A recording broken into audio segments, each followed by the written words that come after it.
Hi friends, today our topic is median nerve. We'll learn this median nerve in the following subheadings. First we have to learn about the root value of median nerve, and then course and relations, and then branches, last clinical. Under these following subheadings, we will be learning this median nerve. This is the median nerve. If you see the root value of this median nerve, so first we have to learn how the median nerve is formed. This median nerve is formed by the union of median root of median nerve, that is the branch of medial cord of brachial plexus. The root value is C8 and T1. This is the lateral root of median nerve. This is the branch of lateral cord of brachial plexus. This root value is C5, C6 and C7. So by the union of these two, this median nerve is formed in the axilla. This is the median root of median nerve and this is the lateral root of median nerve.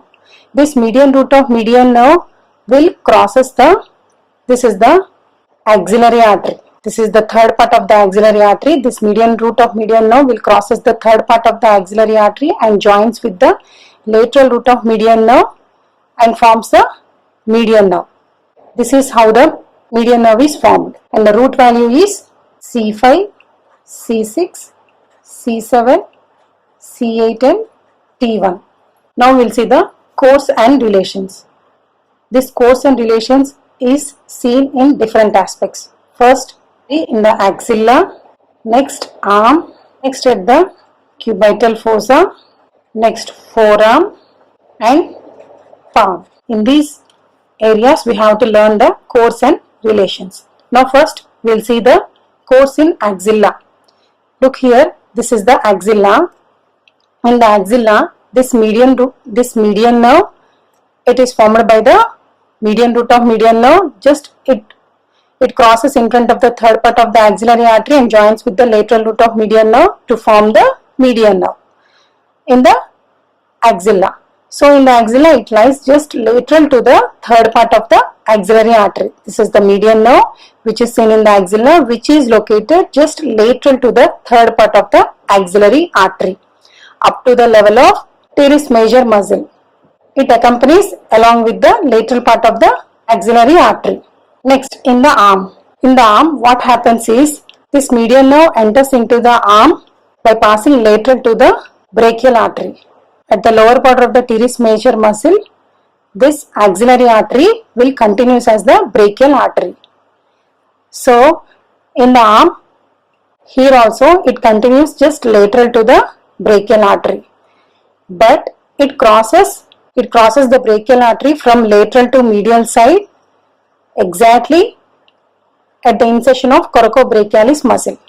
At the insertion of coracobrachialis muscle, this median nerve will crosses the brachial artery from lateral to the medial side. This is the course we will see in the, and then arm. After crossing it slightly and then it comes medial to the, it maintains relation medial to the brachial artery.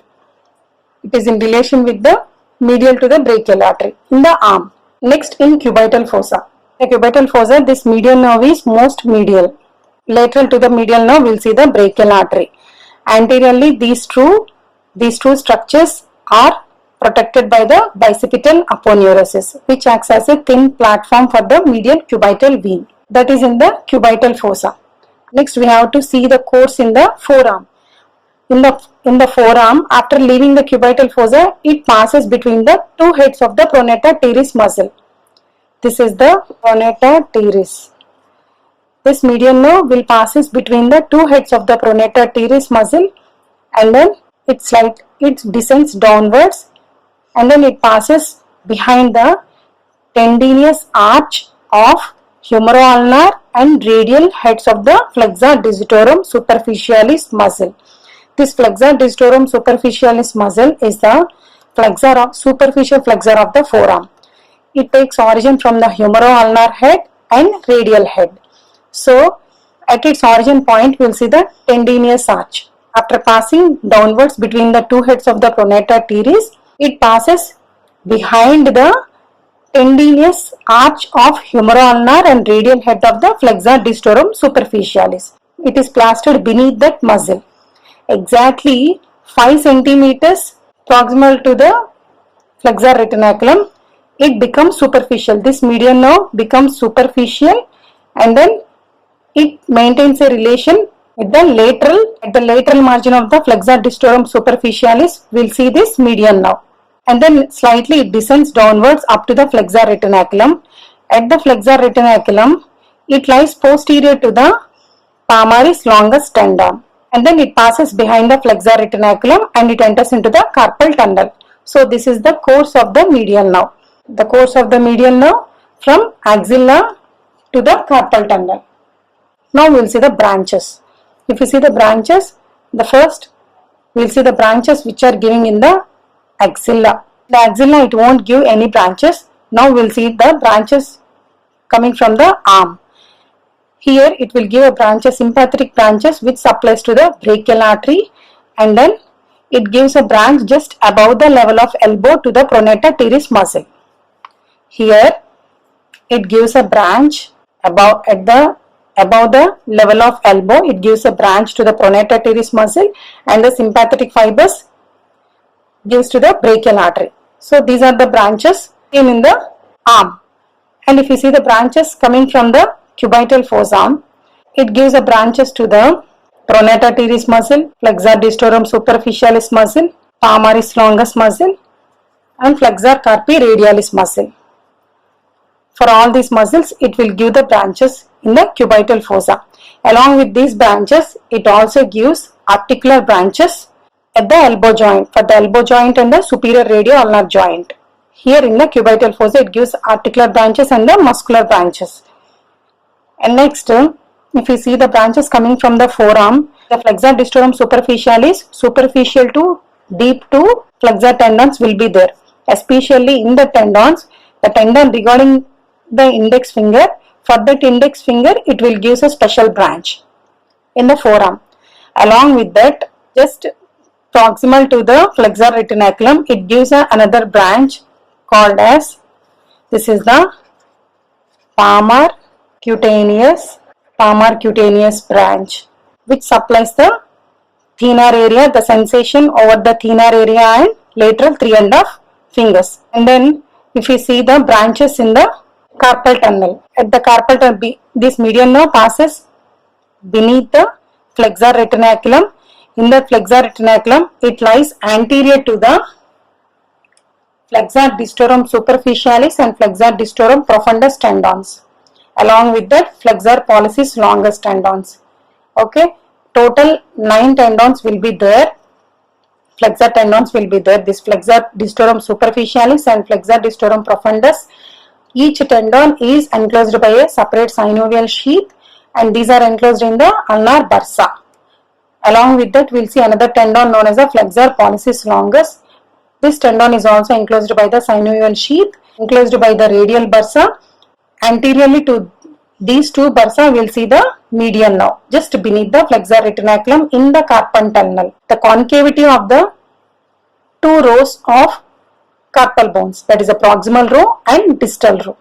By this, the carpal tunnel is formed. Through that carpal tunnel, we will see the median nerve is going through that carpal tunnel. Beneath the medial nerve, we will see these tendons, which are enclosed by the radial bursa and the ulnar bursa. At the carpal tunnel, we will see the branches coming from the median nerve. The first branch is immediately after emerging out from the carpal tunnel, it gives a branch. These are the short branches known as the recurrent branches. These are the recurrent branches. These are short and thick, and these branches will supply the muscles of thenar eminence. The muscles are abductor pollicis brevis and flexor pollicis brevis and apponens pollicis. To these 3 muscles, these recurrent branches will supply. And next, look here, for the thumb, it will give 3 proper palmar distal branches. This is the 1, 2 and 3. These 3 are the proper palmar distal branches. So first 2 proper palmar distal branches will supply on either side of the thumb radial side and ulnar side. And the third proper palmar distal branch will supply the radial side of the index finger. Look here, this is the index finger. It is going towards the radial side of the index finger. Along with that, it gives a branch to the first lumbrical. And these two are the common palmar distal branches. Okay, this is the lateral common palmar distal branch, and this is the medial common palmar distal branch. So these two are the common palmar branches. This is the lateral common palmar distal branch. It also gives a branch to the second lumbrical. This is for the first lumbrical and this is for the second lumbrical. After giving a branch to the second lumbrical, it divides into the two branches, two proper palmar distal branches. This is the one which supplies the ulnar side of the index finger and radial side of the middle finger. And this is the medial common palmar distal branch. This is the lateral and this is the medial. Medial common palmar distal branch, it also splits into two proper palmar distal branches, and it supplies to the ulnar side of the middle finger and the radial side of the ring finger. So totally 3.5 fingers are supplied by the median nerve. Not only on the palm, this nerves will reaches to the dorsal aspect of the palm up to 1.5 to 2 digits, including their nail beds. Medial 1.5 finger is supplied by the ulnar nerve. Lateral 3.5 fingers is supplied by the median nerve. Along with that, these nerves will also reach to the dorsal aspect of the palm and reaches up to 1.5 to 2 digits, including their nail beds also. So this is about the branches of the median nerve. Now we will see the clinical aspects. In the clinical aspects, depending upon the injury of the median nerve, we will see the lesions of the median nerve. If the injury happens just above the level of elbow, then all the muscular branches, they are paralyzed. If the injury is happened at above the level of elbow, it is called as supracondylar fracture. So in the supracondylar fracture, here just beneath the level of the elbow, at the level of cubital fossa, all the muscular branches will arise at the level of cubital fossa. So all muscles of the flexors of forearm, they are paralyzed. And then we will see the Benedict's deformity. In Benedict's deformity, what will happen is, due to the paralyzation of the flexor discorum superficialis tendons, they are unable to flex the proximal and distal interphalangeal joint. But the ring finger and little finger, they can flex because the flexor discorum profundus is spared here. The flexor discorum profundus is supplied by the ulnar nerve. So the flexion is possible for these two fingers. Whereas for the index finger and the middle finger, flexor discorum superficialis tendons, they are paralyzed here, so that they can't able to flex the proximal and distal interphalangeal joint. So the hand will be in the Benedict's deformity, the person hand will be like this. Along with that, due to the paralyzation of the flexor pollicis longus, flexion of thumb is also not possible. So the thumb is like this. So this is the sign of Benedict's deformity. This is one of the condition. And next one is ape thumb deformity.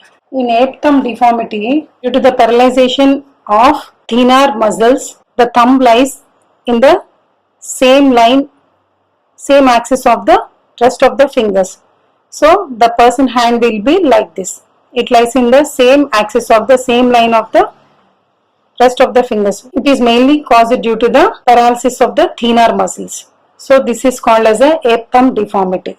And if the lesion occurs at the level of the wrist, then there is the loss of sensation for lateral 3.5 fingers along with the dorsal aspect nails up to 1.5 to 2 digits for the lateral 3.5 fingers. Totally the sensation is lost here. And due to the paralyzation of the first two lumbricals, there is no possibility for the flexion of metacarpophalangeal joint. So in exam you have to write like this. First, the formation of the median nerve. So this median nerve is mainly called as a Leber's nerve.